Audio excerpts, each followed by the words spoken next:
Ignition sequence starts. 6, 5, 4, 3, 2, 1, 0. Liftoff. We have a liftoff.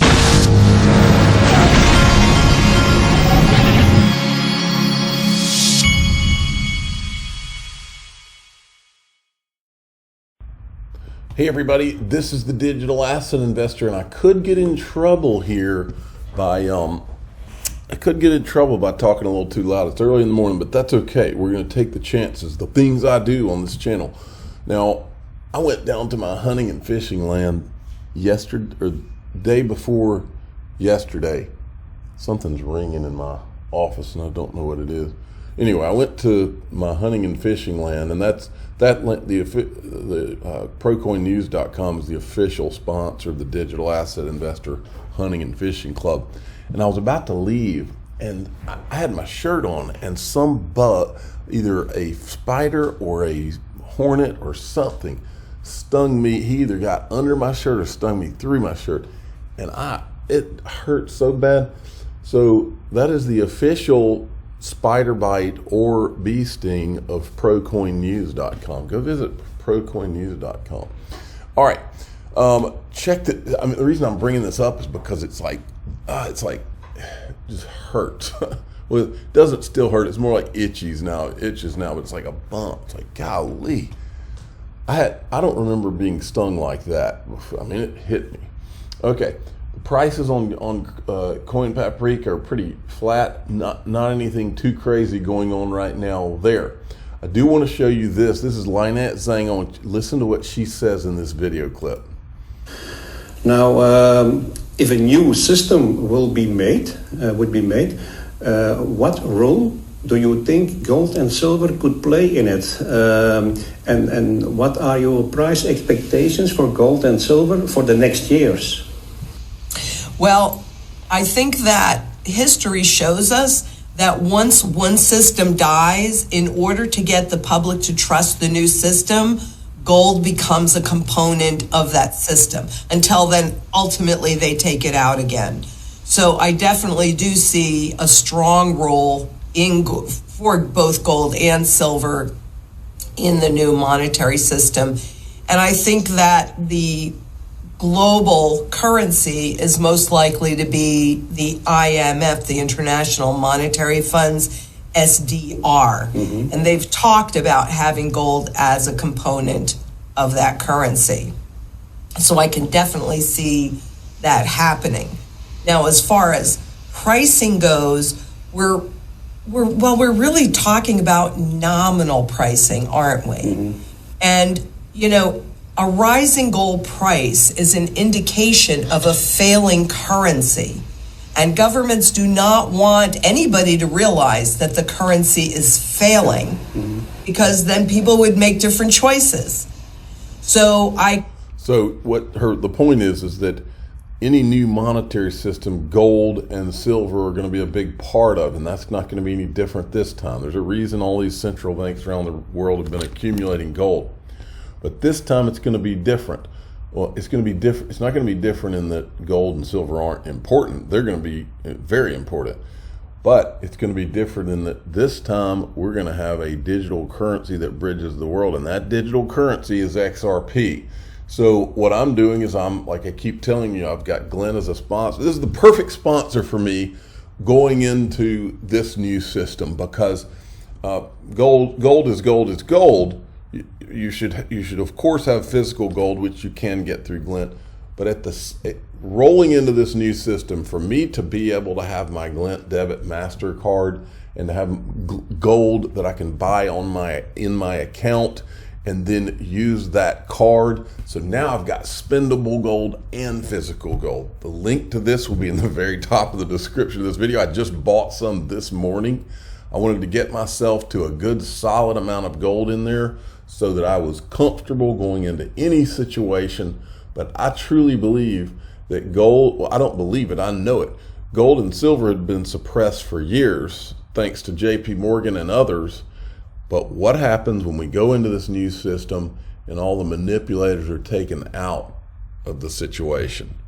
What happens then? What's it really worth? What's gold really worth? I believe gold, if manipulation, all of this had not been in the system, is worth anywhere from 10,000 to 50,000. I don't think there's not a question in my mind about that. And I believe that XRP has potential to go to crazy places you can't even imagine, okay, because it's going to be a part of this system. Now, Crypto Bull apparently sees something because he is awake. Crypto Bull has been activated. That's the word we use on this channel. Crypto Bull has been activated. He's seeing something in the charts because he had a real bold tweet yesterday, and now he has another one. XRP is a huge falling wedge versus Bitcoin. Break out any time between now and the beginning of 2023. Extremely bullish. Look at all those thumbnail words. I mean, this is great. Give me those thumbnail words. Extremely bullish. Break out any time. Look at that. I have to write these down. You know that. All right. Moving along, wanted to show you this. Stuart Alderati put this out yesterday. SEC argued in library, even if a fraction of people buy a token for investment purposes, you're in securities land. Does every jeweler now book a one-way ticket to securities land because a fraction of their customers are investing in the oldest commodity, gold? SEC keeps relegating the CFTC to the kids' table. That's their regulation by enforcement strategy. Attack projects with varying resources so that they can expand their jurisdiction beyond securities by telling judges with a straight face that their government, straight face, we're the government, so we must be right, kind of thing. Okay. Now, then I'm not going to play this video, but I just wanted to show you that Michael Saylor he went on to Charles Payne on Fox Business to go and tell the world that, no, I control this company. I didn't step down as CEO for any other reason than because it's strategic, There's a lot of people that are going to believe that, not this guy. Now, this was an interesting thread that I saw yesterday. I don't even know who this is. Let me make sure I follow him, because every once in a while somebody pops up and they seem to be talking a lot of sense. Listen to this part. What if we said that in 2025, every single bank in the world is using XRP in their transaction process? This is a vision for how the cryptocurrency of XRP is being used in the future. Will XRP become a global stable coin? That's a global stable coin. All right. Used by central banks for monetary policy. I think that you can count on the fact that XRP is going to be a major global stablecoin for central banks to use as a method of monetary policy. I think that that's a very safe bet. This is because of the nature of XRP and the fact that it was designed for use in banking, especially in decentralized manner.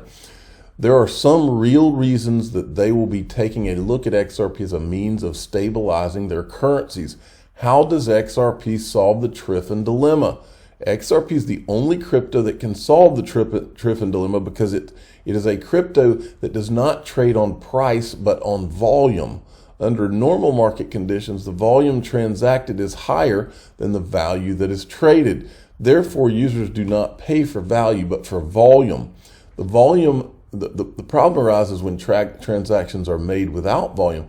This produces a slippage or fake volume, which is the pair value that is traded for the volume that is transacted. Now that's an interesting little thread there. We got to put Triffin dilemma.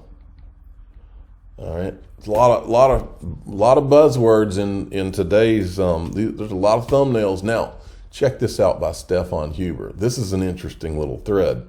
ETHgate's bigger than Enron, I agree. Bigger than Madoff, I agree. A 2016 Forbes article describes how JPMorgan was behind Madoff paying more than $36 billion in fines, mainly responsible, this is their words, not mine, Stephen Cutler, guess who he works for now? Simpson Thatcher, guess who he was writing to? SEC enforcement. This is a Forbes article. From May 18th, 2016, is JPMorgan Chase America's most corrupt bank? America's biggest criminals, not Madoff, but JPMorgan. JP Madoff, look at that. Talk about JP Madoff. Wow, I didn't write it, Forbes did. JP Madoff explains how Madoff could never have perpetuated this massive fraud without the knowing assistance of a major financial institution which profited heavily from its complicity because Madoff, investigations that Jamie Dimon made knowingly false statements to the public about the London whale losses. There's another word, London whale. Okay. The book describes the role Stephen Cutler, JPMorgan Chase's general counsel, has played as consigliere. That's a mafia term, folks, to Jamie Dimon. It describes some of JPMorgan's directors in context of explaining the board's tolerance for criminal conduct. The book describes many of the alleged crimes for which JPMorgan has paid over $36 billion in fines and settlements over the last 5 years. Every society gets the kind of criminal it deserves. This Robert Kennedy's quote there. And then this is the guy that they're talking about. And then as it goes on, they start getting into other people at JPMorgan. Blythe Masters, remember, she was the one that was behind the credit default swaps, literally created them. And then they dispatch her to the crypto industry to run all of that right afterwards. And here, this guy says she's associated with many Ethereum maxis. In this particular room, you had, well, actually, let me see. I'll show you right here. Right there, I think that right there is Mike Novogratz, and this is this Don Tapscott guy. That's Blythe Masters. And then you go down, Jay Clayton at Apollo is an investor with Motive Partners and CAIS, where Blythe Masters was a partner and board of directors. Blythe is also on the board of the Chamber of Digital Commerce and was on Linux Hyperledger Foundations. So the Chamber of Digital Commerce, the same organization that does not do anything to support Ripple. Here is Perianne Boring. There's Joseph Lubin. There's Don Tapscott. I don't know if Blythe Masters, no, that's Don Tapscott. I don't know if Blythe Masters is in this picture. No, she's not in this picture, but anyway.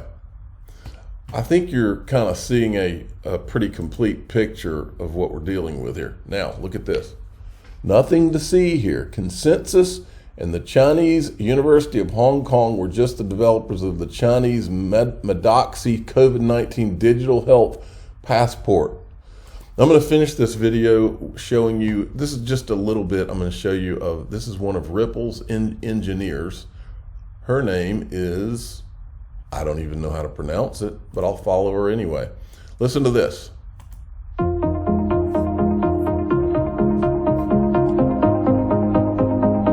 Hey, I'm Reinhard Kate, and welcome to episode 28 of the Ripple Drop.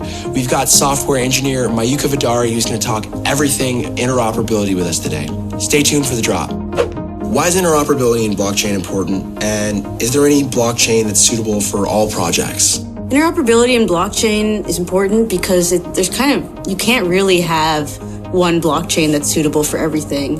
In any development project, you have trade-offs between what you can optimize and what you can prioritize. You can't have it all. For example, Ethereum is great for the EVM, the Ethereum virtual machine, and Solidity smart contracts, and you can kind of do whatever you want. But there is a little bit of a trade-off that comes there because all of these smart contracts have to be processed. Your throughput's limited a little more. Versus the XRP ledger is great for payments. But because of the way it's designed, having this kind of open, do whatever you want functionality is a little harder to do. But, you know, what it's good at, it's really good at. So you've got these trade-offs. And so the objective of interoperability is, how do we have it all? How can we use our value in all these different ways without needing to have these siloed ecosystems? Without interoperability. Okay, I'm not going to play any more of that. I did want to show you this. This picture was put out by Ripple yesterday. We opened our new engineering hub in Toronto. And here's another photo from that. I wanted to show you this, which was weird. I was literally going back and looking at pictures of Amber Baldet, who created JPMorgan's blockchain, okay? And JPM, she was involved in JPM coin, I believe. That girl right there, I don't think it's her, but it sure looks like her. That would be an all the world's a stage moment, but I don't think that's her, but it sure looks similar. She's got the hair colored. If anybody knows who this woman is, please confirm for me that that's not Amber Baldet that was at JPMorgan. I'm the digital asset investor. I'm not an investment advisor. This is for entertainment purposes only. Please subscribe, hit the like button, and tell your friends and family that this would be a mega all the world's a stage moment if we can please confirm that that is not the same girl that was at JPMorgan.